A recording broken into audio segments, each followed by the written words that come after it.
اور کبھی کبھی مشیت سے اور ظاہری امر سے جو اختلاف ہوتا ہے، جس کی مثال کل دی تھی میں نے، کہ ظاہر میں امر ہوتا ہے، مقصد ہوتا ہے کہ یہ فعل وقوع پذیر نہ ہو،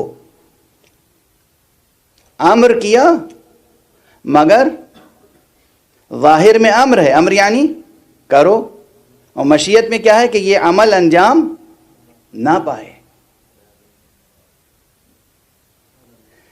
مثال ہمیشہ ذہن میں رہے، امر ہے ایک طرف کرو، اور دوسری طرف مشیت میں ہے کہ یہ کام نہ ہونے پائے۔ حضرت ابراہیم کو حکم دیا کہ بیٹے کو ذبح کرو، مشیت میں یہ ہے کہ اسماعیل ذبح نہ ہونے پائے۔ ایسے مواقع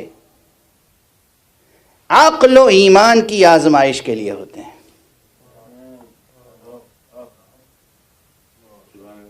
ایسے مواقع قرآنی مثال ہے نا، ایسے مواقع عقل اور ایمان کی آزمائش کے لیے ہوتے ہیں، اور آزمائشیں بھی افراد کے مطابق ہوتی ہیں۔ جس پیمانے پر ہماری آزمائش ہوگی اور جس پیمانے پر ابراہیم کی آزمائش ہوگی، وہ پیمانے مختلف ہوں گے۔ جناب ابراہیم کی آزمائش جب ہوگی وہ پیمانے مختلف ہوں گے، ایک عام انسان کی آزمائش جب ہوگی تو وہ پیمانے مختلف ہوں گے۔ اسی لیے یہ آیت جس مقام سے انتخاب کی ہے ہم نے، وہاں خود اس آزمائش کی ایک مثال قرآنی موجود ہے۔ پہلے پروردگار عالم نے حکم دیا رسول اکرم صلی اللہ علیہ وآلہ وسلم کو،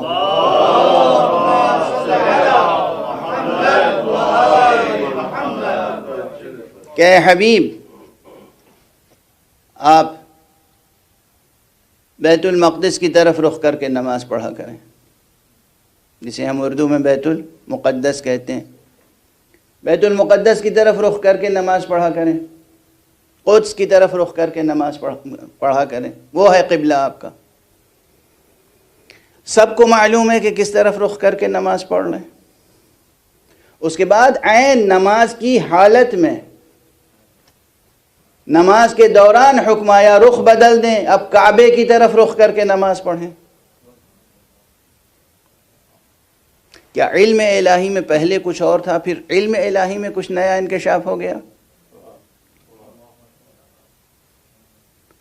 علم الہی وہی ہے، یہ حکم کی تبدیلی کسی مشیت کی بنا پر ہے۔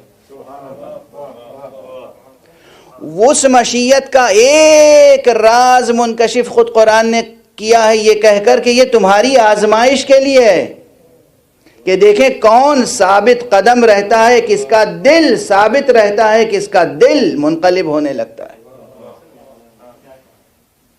خود قرآن مجید میں وہی پورا رکوع پڑھ لیجئے، دوسرے پارے کا پہلا رکوع، اور یہی ہوا کہ پوچھنے والوں نے پوچھنا شروع کر دیا، سوالات شروع کر دیے۔ قرآن مجید نے برسبیل حکایت اسے بیان کیا، سیقول السفہاء ما ولاہم عن قبلتہم التی کانوا علیہا قل للہ المشرق والمغرب۔ یہ جو نادان لوگ ہیں، سفیہ لوگ ہیں، سفہاء سفیہ کہتے ہیں کم عقل کو، بے تدبیر کو، اور اس کے علاوہ جو الفاظ مناسب نہیں ہے کہ یہاں پہ ذکر کیے جائیں۔ ایک صلوات پڑھ دیجئے محمد۔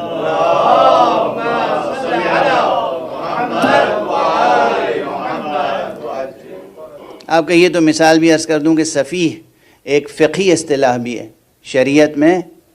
سفیہ اسے کہتے ہیں کہ جس کو خود اس کے مال میں تصرف سے روک دیا جائے، یعنی مال آپ کا، بینک اکاؤنٹ آپ کا، زمین جائیداد آپ کی، مگر شریعت کہے گی آپ کا ہے، آپ مالک، آپ کی ملکیت مسلم، یہ مال محفوظ، مگر آپ کو اس میں تصرف کا حق نہیں ہے۔ کیوں؟ اس لیے کہ ہماری نظر میں آپ تصرف کرنا نہیں جانتے، آپ خود اپنا نقصان کر لیں گے، آپ برباد کر لیں گے اپنے آپ کو، اپنا فیوچر برباد کر لیں گے، اپنے بیوی بچوں کے لیے سب مال ضائع کر دیں گے، کل آپ کے بچے کاسلیس ہو جائیں گے، فقیر ہو جائیں گے، گدھا ہو جائیں گے۔ آپ اس طرح خرچ کر رہے ہیں اپنا مال، اگر کوئی شخص ایسی عقل رکھتا ہو کہ وہ خود اپنے مال میں تصرف کرنا نہ جانتا ہو، حد سے زیادہ اسراف کرتا ہو، تو پھر شریعت آ کر اس پر کنٹرول کرتی ہے. اسے کہتے ہیں، اس شخص کو کہتے ہیں سفیہ، اور پھر وہ ہو جاتا ہے محجور، اور حکم حجر قائم ہو جاتا ہے اس پر کہ آپ اپنے مال میں تصرف نہیں کر سکتے، جب ضرورت پڑے پوچھئے اور پھر عمل کیجئے. یہ ہے شریعت. پوچھئے شارع سے، حاکم شرع سے پوچھئے کہ یہ مال ہے میرا، یہ میری ضرورت ہے، آپ اجازت دیتے ہیں میں خرچ کروں؟ جب وہ جائزہ لے گا کہ نہیں واقعاً جینوین ہے آپ کی ضرورت، تو کہے گا جائیے آپ کا مال ہے آپ خرچ کر لیجئے. اور اگر آپ گئے اور اس نے جائزہ لیا کہ نہیں یہ جینوین ضرورت نہیں ہے، آپ اسراف کر رہے ہیں، برباد کر رہے ہیں اپنا مال، تو شارع کہے گا نہیں، ہرگز نہیں، مال آپ کا ہے، محفوظ ہے، آپ خرچ نہیں کر سکتے، ہم اجازت نہیں دے سکتے. واضح ہے؟ تو سفیہ کی ایک ڈیفینیشن یہ بھی ہے. اس سفیہ کی جمع ہے سفہاء. تو یہ تو ایک مخصوص ڈیفینیشن ہے. سفہاء یعنی کم عقل، بے عقل، نادان، سادہ لوح، جو بھی چاہے کہہ لیجئے ہمدردی کے ساتھ. سیقول السفہاء من الناس، لوگوں میں سے جو سفیہ ہیں وہ یہ کہتے ہیں یا کہیں گے کہ ما ولاہم عن قبلتہم التی کانوا علیہا، یہ جس قبلے کی طرف تھے، جس قبلے پر تھے، اس سے ان کو کس نے رخ موڑ دیا؟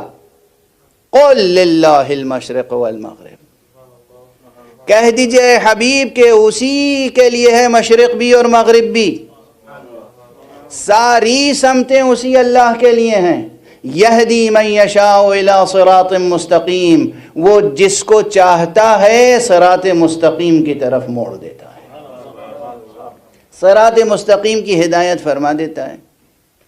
اب ایک راز ضرور ہے یہاں پر، کیا تہ در تہ مطالب ہیں قرآن مجید کے. یہاں بھی لفظ آیا ہے صراط مستقیم. اللہ تو جدھر موڑ دے وہ صراط مستقیم ہے. اللہ جدھر موڑ دے وہی صراط مستقیم ہے. لیکن جب کعبے کی طرف موڑا ہے تب کہا ہے صراط مستقیم کی طرف موڑ دیتا ہے.